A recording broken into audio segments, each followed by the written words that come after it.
in your work, you quote Nietzsche quite a bit. His line, "He who has a why to live for can bear almost any how." What do you think he meant by that? What I think? What do you think he meant by that? The same as I am intended to convey to my readers and students, that the vision of a meaning ahead of someone, a meaning in wait for someone, to be fulfilled by someone, that this contributes most than anything else under equal other circumstances for survival. Meaning is the most important thing in our lives? Certainly, because what I call a will to meaning, the wish to find and to fulfill meaning, is the basic motivation in human beings. Well, this certainly runs counter to much of the determinist notions that are being bandied around these days, as man is a machine, man is a computer, man is a product of instincts. Man is something like a rat in experiments, psychological experiments. Of course, you're right, but not only against the so-called deterministic concepts of man, but also regarding the motivational theories of certain psychotherapeutic systems. Let's talk for a minute about logotherapy, which arose out of this notion of a search for meaning. Logotherapy, as one among other types of psychotherapy, is, we may say, a meaning-centered psychotherapy. Inasmuch particularly as logotherapy sees a human being not predominantly determined, not to say dominated, by the will to pleasure, as you were mentioning, nor by the will to power along the lines of Adlerian teachings, but basically, fundamentally, by a will to meaning.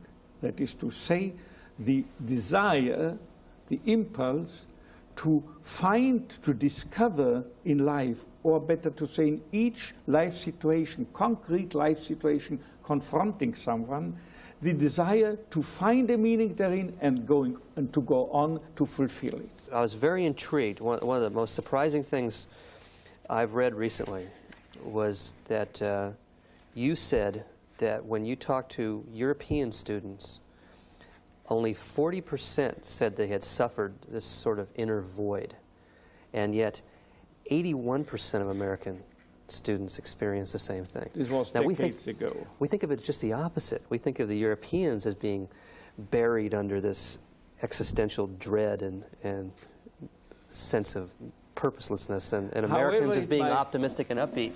However it might be, whether the ones or the others are suffering more or less, respectively, from this existential vacuum. The ones who seem to suffer less should not look at the others with contempt, but look at the others with compassion and look for anything possible to help the others. Now, this void manifests itself as in apathy, in boredom, lack of initiative, lack of interest in the world, or initiative in changing something within the world for the better. This frustration is a proof of the existence of a will to meaning. Unless we were imbued by will to meaning, by the wish to find meaning and discover and fulfill meaning in life, we never would be able to experience an inner void. So this is, in a way, also something positive. Now, you've listed 3 types of values: creative values, experiential values, and attitudinal values. And you may find a meaning. The average man, the man on the street or the woman on the street, may find a meaning day by day in doing a deed, in creating a work. And that's the creative. Creative. And in experiencing something, the beauty, the truth as a researcher, or the good in dealing with people as a teacher or whatsoever. There's an extraordinary moment in Man's Search for Meaning where you talk about being in one of the Nazi camps and all of you going out to look at a sunset. Is that exactly? This is a paradigm of experiential values, of finding a meaning in experiencing without doing anything, without achieving or accomplishing anything, but just in giving oneself to the immediate experience of something, say, beautiful going on in the world. Okay. This is the second avenue. But there is also another aspect of experiential values. Excuse me, not only experiencing something, but also experiencing someone. More than that, experiencing another human being in his or her very uniqueness. And it is the main attribute of a human being that he is a person in contrast to any animal. He is a person, and a person is always something absolutely unique, irrepeatable in the evolution of the cosmos, as it were, incomparable with any other human being. And this uniqueness can be got hold of solely by a loving person, because he not only sees the essence, but also the potentials in the beloved person, thereby, as I put it before, promoting him, alleviating it to reach out to attain this potential and to fulfill and thereby actualize also himself, but not by preaching self-actualization. It's nonsense. Self-actualization can only fall into your lap automatically once that you have fulfilled a concrete meaning, done the best of a situation. Then you actualize yourself as a byproduct. Let's talk about the third set of values, which is the attitudinal, the idea of choosing how to respond to suffering. Choosing the attitude. Yes. Yeah. If there is no possibility in a given situation to fulfill the meaning of a situation by giving oneself to the experience of beauty and so forth, nor to, if you have lost the capability to do your job, to do your work, even then there is an ultimate possibility to find and fulfill meaning. Not only the ultimate, it is even the potential to fulfill the deepest meaning, to attain the highest values. By your approach to the situation, a tragic or triste situation confronting you. You said that in part of the initial shock of being put in a death camp was ultimately an acceptance that we knew we had nothing to lose except our ridiculously naked lives. Is that the situation that they're in? In a way. Is this when you make the choice of how you're going to? Your last value choice is how to react to the situation. You stood there naked, with nothing you could have had, but all the more what counted and mattered was what you were, being rather than having, possessing anything.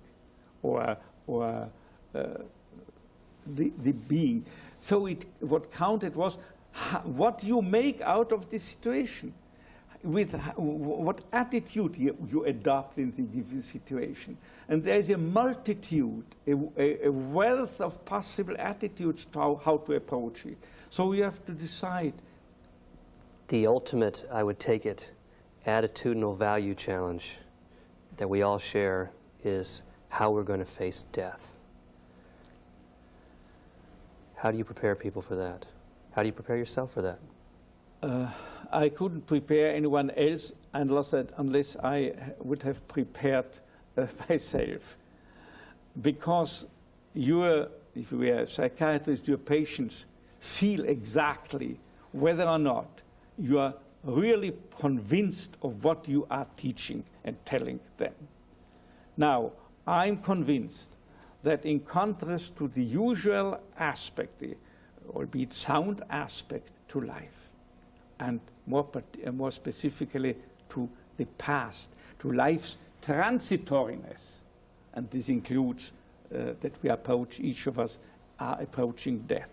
In contrast to that, I maintain that in the past, nothing is lost, but right on the contrary, everything is stored forever.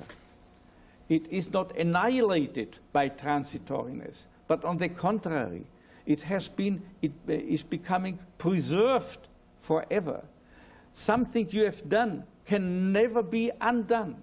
Something you have experienced, something you have even experienced in a negative sense, going through suffering.